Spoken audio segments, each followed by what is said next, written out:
أسألك بالله، إذا تبت وتركت أغاني وتركت صحبة سيئة وتركت دخان وقرف ومخدرات وتركت هذه الذنوب والمعاصي وعملت الصالحات، وكان جزاء هذه التوبة الجنة، تكفيك ولا ما تكفيك؟ طيب ايش اللي يردك؟ يا أخي فرصة قدامك خلاص، ما تدري، يمكن تروح تزيد في غيك، يمكن بعدين تبغى ترجع ما عاد تقدر، مو على كيفك ولا باختيارك. لكن لمن شاء منكم أن يتقدم أو يتأخر، يقول ابن القيم: إن لم تكن من المتقدمين فأنت من متأخرين.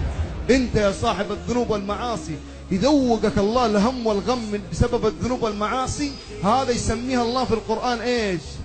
العذاب الأدنى. ليش الله يذوقك العذاب الأدنى دون العذاب الأكبر؟ عشان ترجع. ليش الله يجعلك إذا عصيته وإذا بعدت عنه يجي في قلبك هم وغم، وهذا يسمونه ويسميها الله في القرآن العذاب الأدنى. ليه؟ اسمع: ولنذيقنهم من العذاب الأدنى دون العذاب الأكبر لعلهم يرجعون.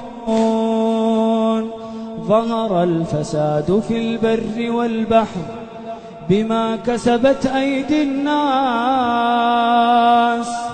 ليذيقهم بعض الذي عملوا لعلهم يرجعون. قلنا إذا تبت أول ثمرة لك وأول هدية من الله لك يا من تريد التوبة إيش؟ الجنة. ما تكفي بس جنة؟ لا، زي ما قلنا في أول المحاضرة حتعيش متعة في الدنيا قبل الآخرة. من عمل صالحا من ذكر أو أنثى وهو مؤمن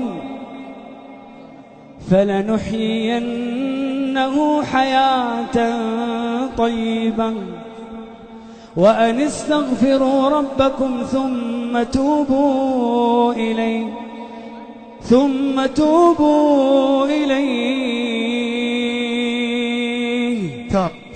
يمتعكم متاعا حسنا إلى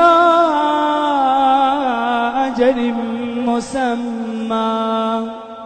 طيب أنا الحين جنة ومتاع حسن، لسه أنا الحين جنة عظيمة ومتاع حسن، أنا بتوب خلاص، أبغى أتغير، بس باقي لي مشكلة: البلاوي اللي سويتها، المعاصي اللي عصيتها. ومن يعمل سوءا أو يظلم نفسه ثم يستغفر الله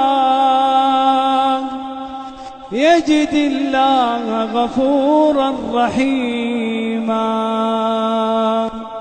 وهو الذي يقبل التوبة عن